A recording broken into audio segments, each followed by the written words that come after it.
Jacky Douglas is the captain of the Wacky Jacky, a well-known sports fishing boat in San Francisco's Fisherman Wharf.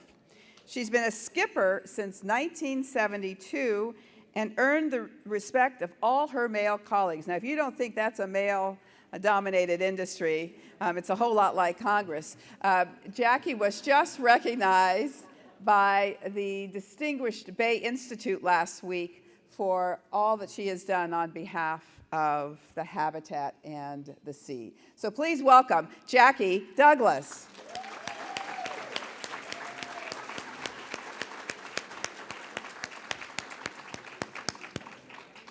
So Helen Karr is a senior citizen advocate at the local, state, and national level. Determined to do something to prevent older women from being financially exploited by their families and/or caregivers, she attended law school instead of retiring from the business world and was sworn in as a California attorney on her 64th birthday. She was also a model in our fashion show today. Welcome, Helen. So, all right, tell us how old you are. Let's get down to brass tacks here. 57. Oh, I'm sorry. I'm just kidding. All right, Jacky, how old are you? 84, I'm proud of it. 84, I'm proud of it. Helen? I'm older than the Golden Gate Bridge. I'm 78 and a half.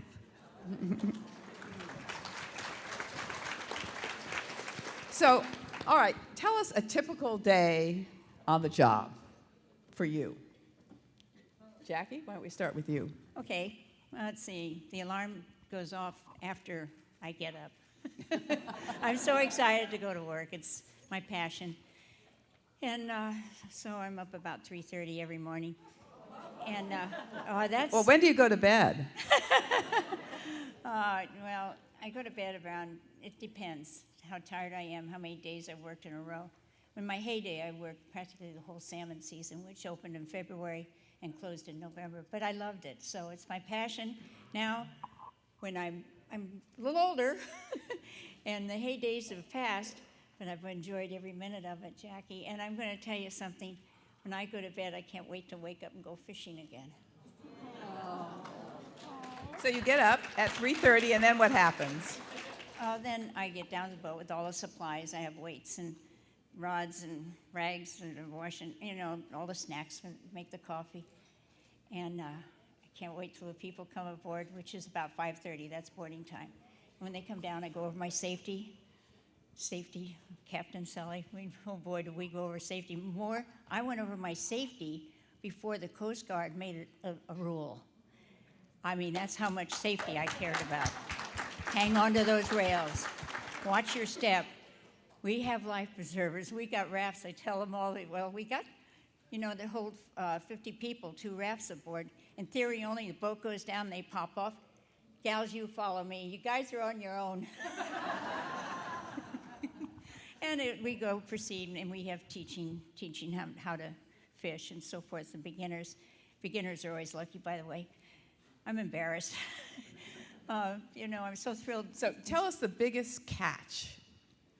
Well, how big was Well, it was my fish? first party boat, and I'm a little embarrassed to say this because in those days we were allowed 3 salmon, and we had fish in the box up to 34 pounds. And I said, can I have the next fish for a canner to send back east? And they said, oh, sure, Jacky, I only carried 10 people in. And so I put a Speier spoon out, and wham, zing, that thing hit. And I go, uh-oh, and everybody said, should we reel up? And you're going to play it, Jacky. They made me play this fish. And I played it. I was so fortunate to play it. And I had a gal deckhand. Woo-hoo. And, I love you guys. Don't get me wrong. But at any rate, the guys said, should we reel up? They were taxi cab guys. Oh, they were precious. They went every Friday. But what I'm getting at, I said, no. I was acting kind of, no. And it jumped. Woo-hoo. And it jumped. It was 52 pounds after 50 minutes. And guess where it is? in my bedroom, mounted, and it's earthquake-proof. That's the biggest thrill of my life, besides my family. My family comes in there, you know. All right, Helen. You don't have a fish story, I know, but. All right, so tell us what your days are like. Well, they vary. One day, a couple of days a week, I get in my car and I drive into San Francisco, and I work in the San Francisco District Attorney's Office in the Elder Abuse Unit. So what do you do when you go to work? You turn on your computer and you answer your emails and you go through that. And then I go out into the community and talk to seniors about how to prevent what they can do so that they don't become a victim of elder abuse. And then I go to meetings, and then I go to conferences, and I'm just very busy. So, since you have the floor, why don't you tell us a little bit about how they can avoid elder abuse? Well, I'm really focused on the elder financial abuse, the prevention of financial abuse. Just, be very careful about giving out your personal information, and make sure that you know your Medicare card, that you don't carry it with you, that you don't carry your Social Security card with you, anything for identity theft. On the other hand, elder financial abuse is usually caused by caregivers and family members. So if you be prepared, and we have good caregivers, but be prepared to know that your valuables and your things are secure. And then for your family members, make sure that you trust the ones that you give the power of attorney to, or the ones that handle your finances. Just be very careful. You worked a long time to earn all your money, and you've saved it, and it's for your old age, and don't let anybody take it away from you. And on the telemarketers, just hang up. Just hang up. One of the little ladies in San Francisco she was just precious. And she said, I can't hang up on someone. I can't be rude. And so she said, but can I tell you what I do? And we said, yes. And she says, well, I answer the phone, and if I don't know who it is, I say, just excuse me, and I put it down until I hear the operator come on.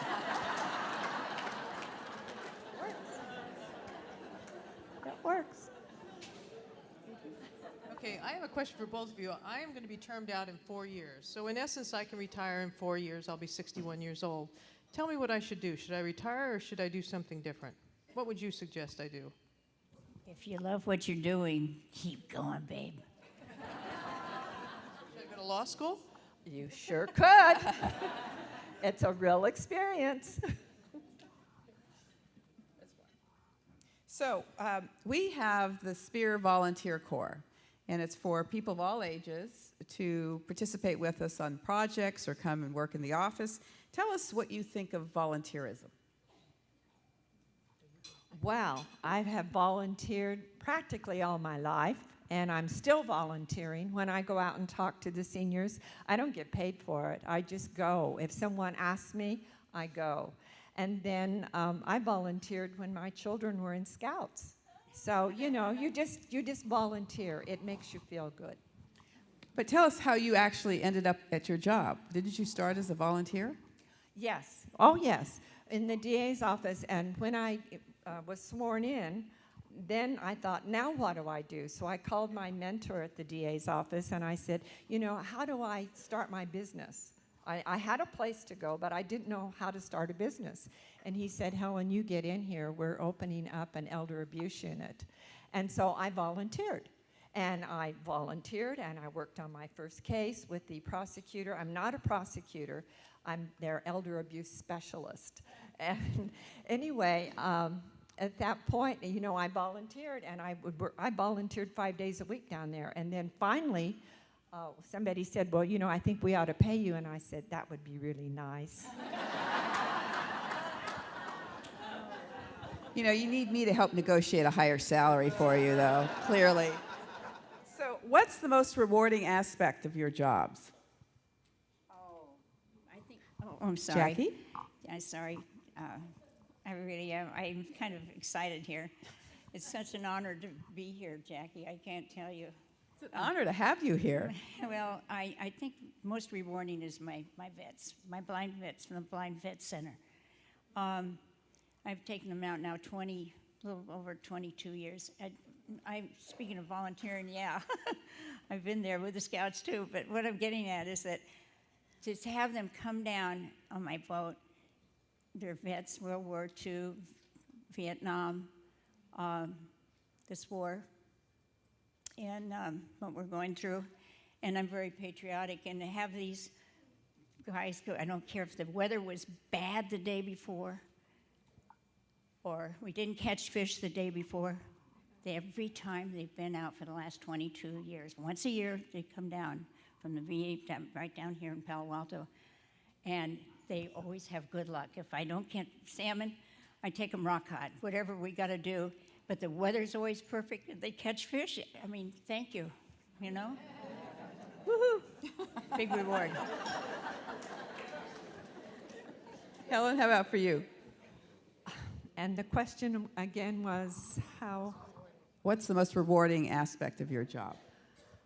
Well, when people will ask me, what can I do? I think this happened to me, and I'm able to tell them what they can do, who they can call.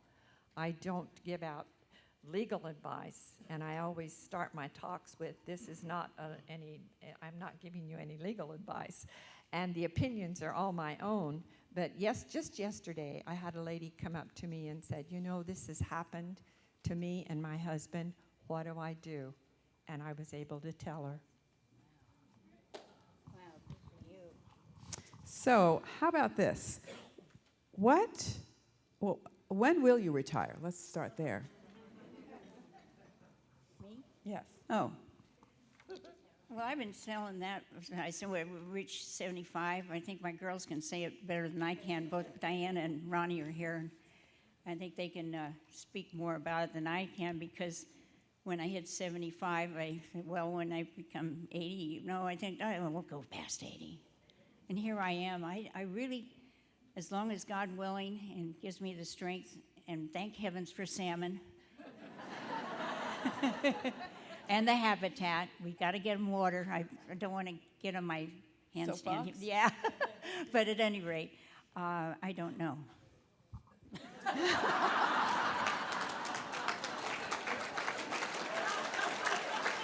okay, Helen, any plans to retire? Well, when I became an attorney, I thought, I can work 20 more years. And so I have till 84. I mean, I have something to look forward to. Remember, we have an 88-year-old in the Congress of the United States of America. Yeah. You may want, no, I won't go there. Okay. So Captain Sully Sullenberger said that everything he did throughout his life really prepared him for doing what he needed to do on that very extraordinary day. How about for you? I agree. I agree. What are your life lessons? What life lessons prepared you? Whatever Captain Sully was saying, I was kind of relating in my own feminine way, I guess, motherly way. I think the day I got married was the best thing of my life. God bless him, 61 years and married. And I think he was always my cheerleader. And I think raising my girls, having Diana, and I've had 4 beautiful daughters. And I'm kind of speechless right now because I'm so sentimental about my life. I look back on it and figure, wow, was that me? Here I am. You don't look like a crusty sailor at all. It's hard to see her out.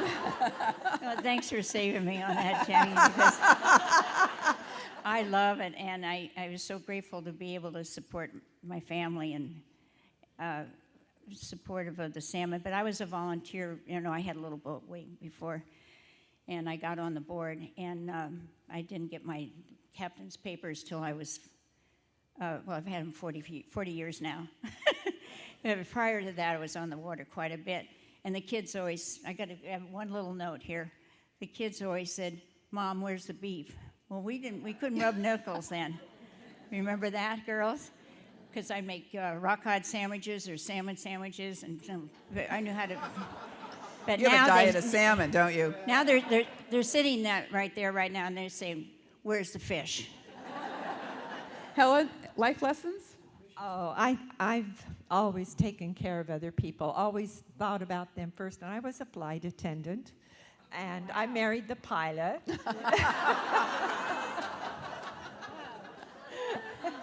And so I've just waited on people all my life, and it's just me, and from the time I was little. I have a question for both of you. Do you have a hero or someone you truly admire that inspired you to do what you do? Yes, I do. I have Captain Al Sansamino. God bless him. In those days, it was pretty tough being a woman at the wharf there, and I was his customer, and my husband and myself, because my husband really brought me into fishing, but what happened, he taught me how to make baits, and he let me run the boat. In those days, it was a little different, you know. And oh, wow, and I was so, and I look back on that, how in the heck did he ever adopt me like that? And one of my customers came up to me a few years back, and he says, you know, I went with Captain Al, and he said, I heard somebody screaming on the other boat, and Captain Al says, oh, never mind, it's just my sister. I hear that, oh my God, he's like, oh. When Michael told me the story, he says, never mind, that's just my sister, she has a fish on the bow. So he was because those days, you know, you didn't have radar, I ran by a lead line and a compass and a chart up and down, back and forth to Santa Cruz, where my grandfather had a summer place. And my grandfather, too. I got to say that. You know, I had a kind of a lousy childhood. But one thing I will say, he threw me in the water, and I've been paddling ever since. So those are my two. Okay, Helen, who's your hero Well, or shero? Okay, my father, actually. He was the one that said you can do anything that you make up your mind to do.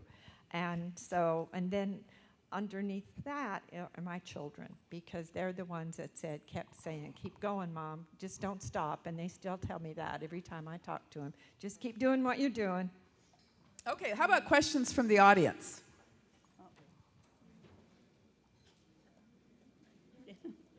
Any questions? Okay.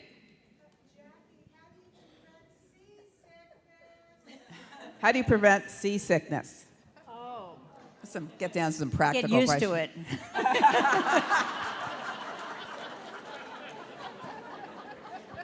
So if any of our fearless colleagues here would want to come fishing with you, how much does it cost? Where would they have to be at what time? At 5:30. Right, at 5:30, it was boarding time, and it costs $100 a piece, and I have 2 deckhands now, because I have osteoporosis, but thanks to salmon, I'm strong here. And they do the scooping. I used to make the baits. Oh my God. So what I'm getting at is that if they don't have a rod or anything at all, it comes to $115.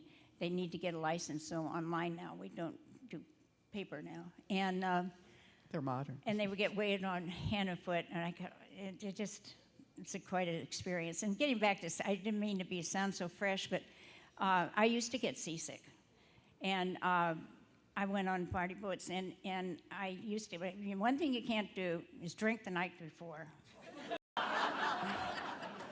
And the next thing, lay off the coffee, and if you get air sick, sorry, I did as a kid, and then you better take something like Dramamine or Marazine or one of those the night before, and an hour before you go fishing. But otherwise, very few people get seasick because I don't go out in rough weather.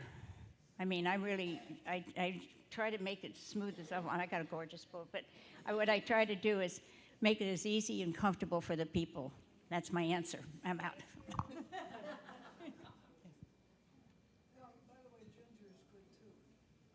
Yeah, it is. Ginger is good.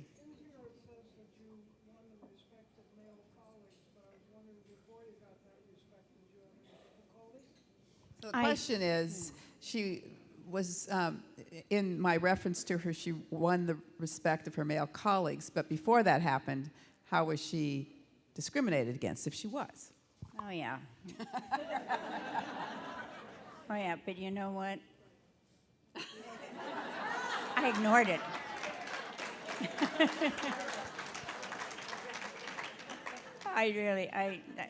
Gee, I guess it's up. I don't know.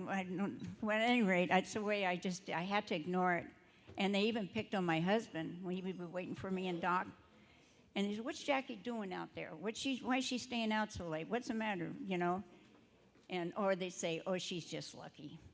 You know, she catches fish. She's just lucky." You know? And they just didn't know. I learned from the best, Captain Al Sansamino. They called him Captain Balls.